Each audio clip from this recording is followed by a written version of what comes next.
Welcome to Care to Lead, your path to leadership success. Brought to you by the Vizient Nurse Executives Network.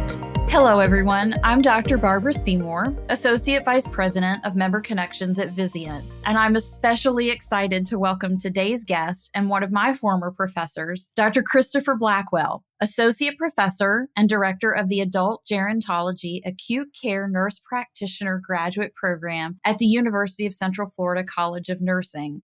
Dr. Blackwell is a national expert on lesbian, gay, bisexual, transgender, and queer health, and his scholarship focuses on health and social policy disparities in LGBTQ persons. In addition to his faculty appointment, Dr. Blackwell maintains his clinical practice in pulmonary and critical care and serves as a commissioner on the National League for Nursing Certification Board. Welcome, Dr. Blackwell. Thank you so much. I appreciate the opportunity to be here, and please call me Chris. Oh, thank you. Chris, I know both your students and your patients appreciate your ongoing commitment to clinical work as you also teach at UCF, and a big go Knights to you. Yes, absolutely. Charge on. Yes, especially as we're getting ready to get into football season. Tell us about your current role as both an educator and a clinician and how your practice evolved to where it is today. Sure, absolutely. So I direct the Adult Gerontology Acute Care NP program at UCF, just like you mentioned in your introduction. And this has been a long, meandering path in academia for me to get to this point. I have always thought that I would work in academia ever since I started graduate school working on my master's as a nurse practitioner. My initial nurse practitioner education was as an adult nurse practitioner, and I went right here at UCF to do that. And something bit me when I was working on my master's degree that was on the academic bug that really made me think, I think I want to go into education. I really love teaching. I love writing. I love doing research. And so I thought, I think I'm going to go that route. And so even though I still wanted to be a clinician and I still wanted to maintain my clinical practice, I definitely got an interest in working towards becoming a professor. And so when I got through with my master's degree in 2001, I had an amazing mentor, and she said, Chris, don't stop. She said, whatever you do, don't stop. Keep going. Go for your doctorate. And so I really was thinking maybe I'd get a clinical doctorate or maybe a doctorate of education. And she pushed me towards getting a PhD. I'm glad she did, because the education I got was very complementary to my nursing education. And my PhD is actually not in nursing. My PhD is in public affairs, and then I have a specialty in health. So I was able to take a lot of what I would call public health oriented courses that really teed me up towards where my career eventually would lead to in my research and my area of science in nursing. And it was a wonderful compliment for that. When I first graduated as a nurse practitioner in 2001, I took a job working in infectious disease, and I loved it. It was an amazing specialty. I got to work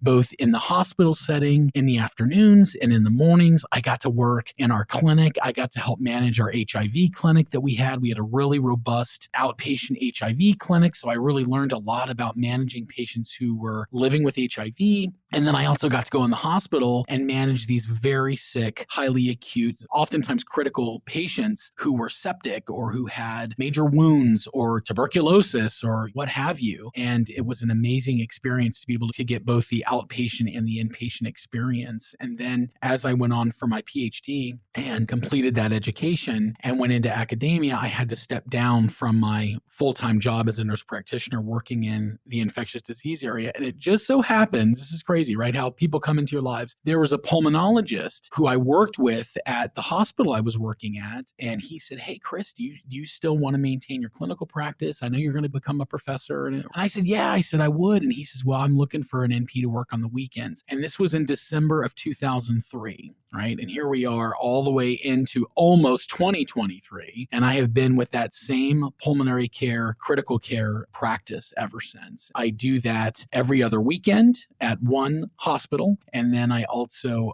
work one evening a week at two skilled nursing facilities. And it's funny, I never thought in a million years I'd enjoy working in a long-term care setting. And I absolutely love it because I get to see myself make a difference, right? In the hospital, especially on the weekends, because I'm a full-time academic, I only get the the opportunity to see patients over that 2 days that I'm there versus in the long-term care facility. I'm taking care of these people every week and I get to see them get better, or in some cases they're terminal and I get to help their families with their transition to death. And it's been a real honor to do that. But at UCF, I direct our acute care program. I'm very proud of our program. We are educating doctorally prepared nurse practitioners to manage hospitalized patients in all acuity levels from emergency through the intensive care unit. And we're proud of our program. We have a 100% pass rate and we've worked hard. But that's kind of how I got to where I'm at right now.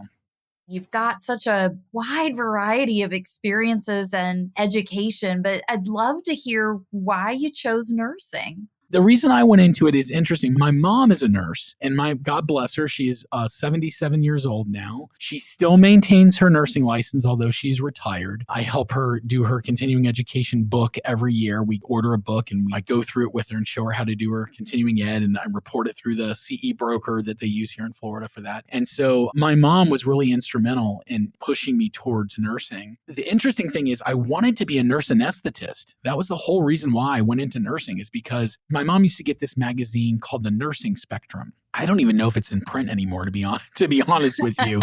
But it was a cool little magazine and it was all about nursing. And one day I picked it up and was just really fascinated by this article that I read about nurse anesthetists. And I thought, I think that's what I want to do. I think I want to go into surgery and work in anesthesiology. And so I kind of thought, well, that's what I'll do. So I finished high school and I always was a nursing major from day one. I moved to Orlando. I grew up over in the Clearwater area of Florida, and I moved to Orlando to go to UCF. And was a nursing major. I did some volunteer work as a sophomore before I got into the nursing program in the emergency department, and I fell in love with that. And then got into the nursing program, and my first semester in nursing school, we did our labor and delivery rotation. And I helped a nurse anesthetist do an epidural on a patient. I had her in a headlock. She was screaming.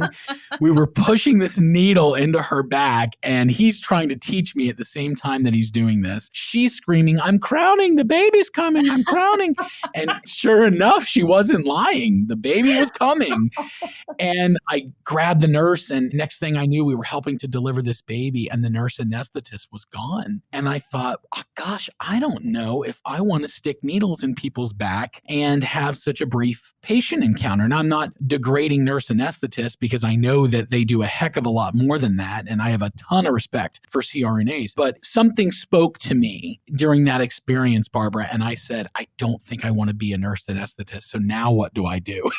Because I've gone all these courses and prerequisites and all this hard work to get into this BSN program. And so I met with this mentor who I've talked about. Her name is Dr. Ermelyn Keel, and she has been absolutely instrumental in every step of my career and in my life. And she's a nurse practitioner. And she said, well, Chris, why don't you go become a nurse practitioner? She said, that was what I did, and I really enjoyed it, and I think you would too. Okay, that was my next goal. I'm going to become a nurse practitioner. So I went right through it. I did not stop. I got my BSN, and I worked full-time as an emergency nurse. Absolutely loved it. Worked in a very large emergency department downtown here in Orlando, and learned so much from some truly wonderful colleagues. I remember the day I left that emergency room because I got hired in that ID practice. I cried because it was like I was leaving my family of 2 years that I had worked with in the trenches, and I just absolutely loved them. But you know what? You have these transitions in your career, and they're all good. I'm not saying that sometimes people don't regret things that they do, but for me, somebody has definitely been on my side and really helped me get through these decisions. And luckily for me, it's all really worked out well. And like I said, I am so grateful every day. And I thank God every day that I went into this amazing profession, because there's not a day I regret it. That's awesome. And, Chris, it's brought you to a place where you continue to do research and author work that positively impacts healthcare for some of our most vulnerable populations. I'm curious, do you see any parallels of these social disparities in our profession of nursing? And how has that shaped your work as an educator? Absolutely. In fact, one of the reasons why I decided to go into this area of science, looking at LGBTQ health, was because of some personal experiences I had had as a nurse practitioner. Obviously working in infectious disease, working in HIV, a lot of my patients were gay men. We still see major social disparities, major health disparities. And looking at all of the incidence data in the United States, the number one driver of HIV infection in this country is still within the gay and bisexual male population. And so I got to see firsthand clinically what was happening, but then I also saw some things that I did not like professionally. I had some interactions with nurses and other healthcare providers, physicians even, where I saw discriminatory behavior levied towards some of these individuals that I was really working hard to take care of. And in fact, we made it a point when we did our histories and physicals and our consults in the hospital, we would purposely leave out the question of where do you think you got HIV or tell us about your sexual behaviors. We would leave that out because we were afraid that people would read our consult notes and treat these people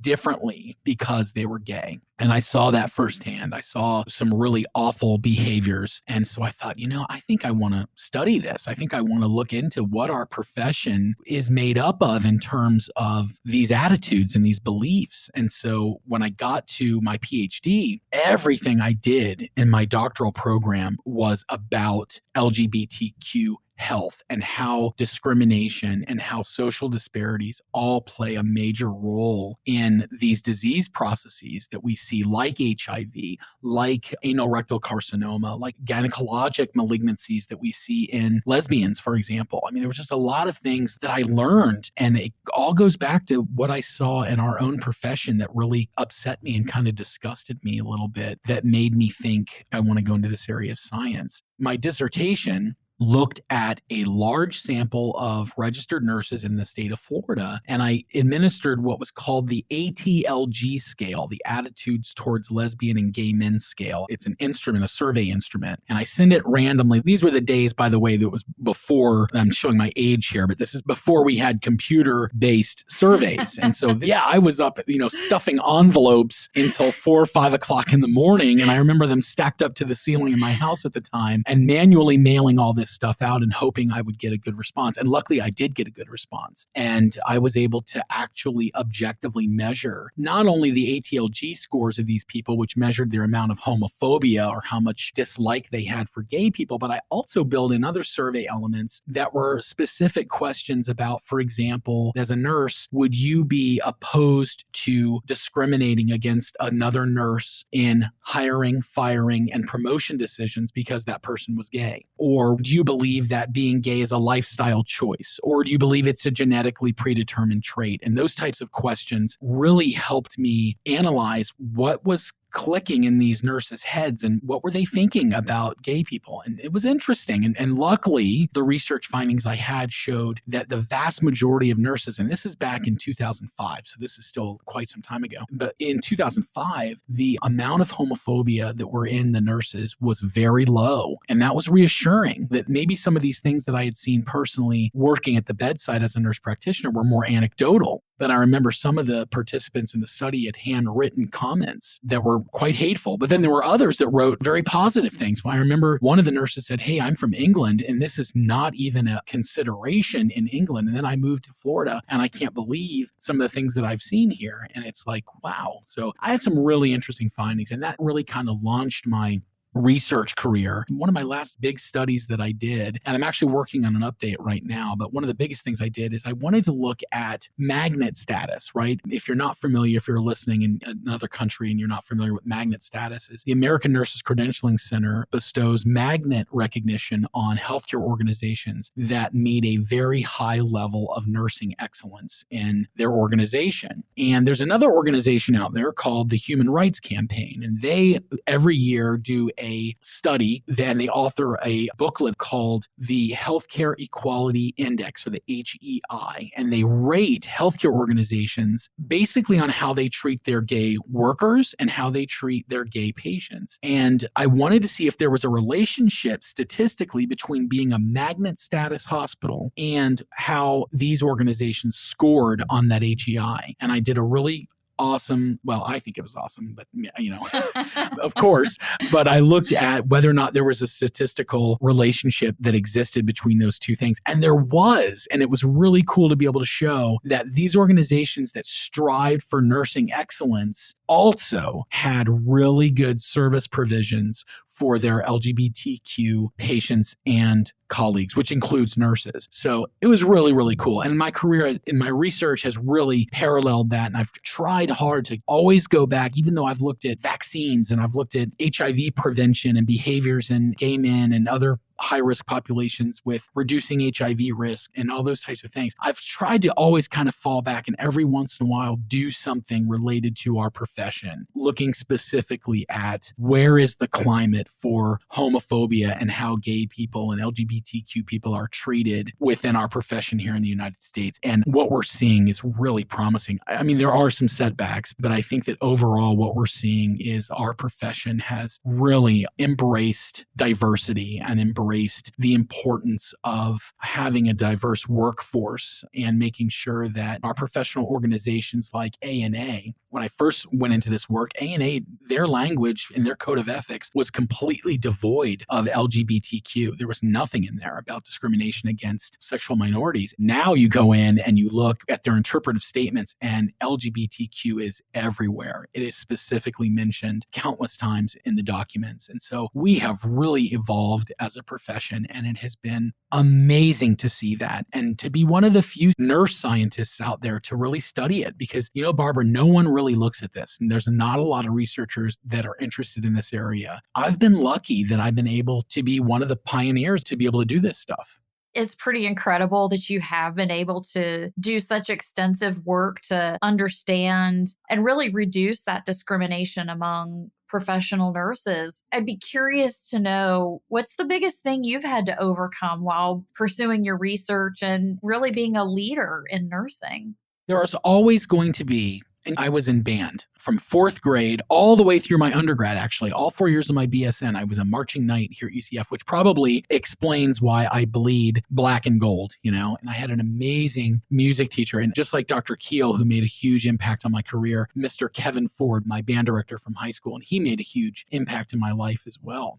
I'll never forget him saying, when you're really good at something, right, you're always going to have people out there who are going to be detractors. There's always going to be somebody out there that's going to be jealous or that's going to, for whatever reason, want to tear you down and not be your friend. Not everybody is your friend. And so I learned that, and I think it paid off because in this area of research, even clinical practice, working with stigmatized populations, and we'll just use the LGBTQ example, there is still a lot of bigotry. There's still a lot of discrimination that's shown against that population. And so when all of a sudden you come in and you say, I want to do research on this, there are people out there that doubt your validity as a scientist. And they'd say, well, you're looking at sexual behaviors or you're looking at stigmatized things. And so it's an area that often carries with it some weight.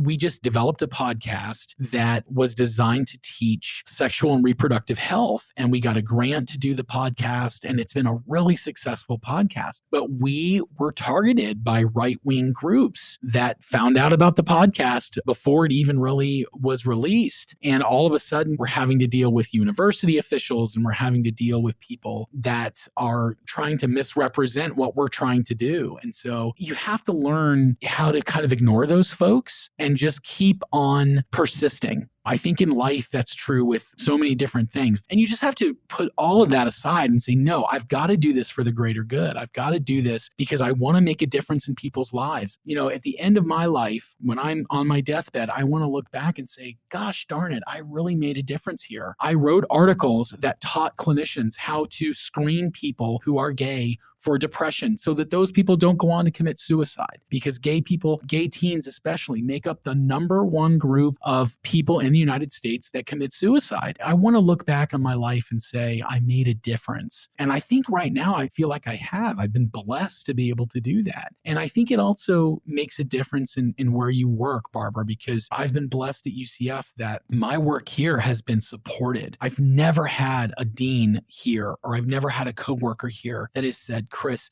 don't do that. This is not good. This is something you want to avoid. This is something that's controversial. No, I've had autonomy here. In fact, I've had the opposite. I've had people say, good for you. Go out and do it. Look at these things, because if you don't do it, nobody else will. I'm glad that I've been able to move ahead and do some of the things that I've been able to do. Chris, I love hearing about how you've overcome those things, but also wrapped up in there some great advice for our listeners today as they pursue their passion in nursing. And I really appreciate you sharing your story and leadership insights. It's been a pleasure to have you today.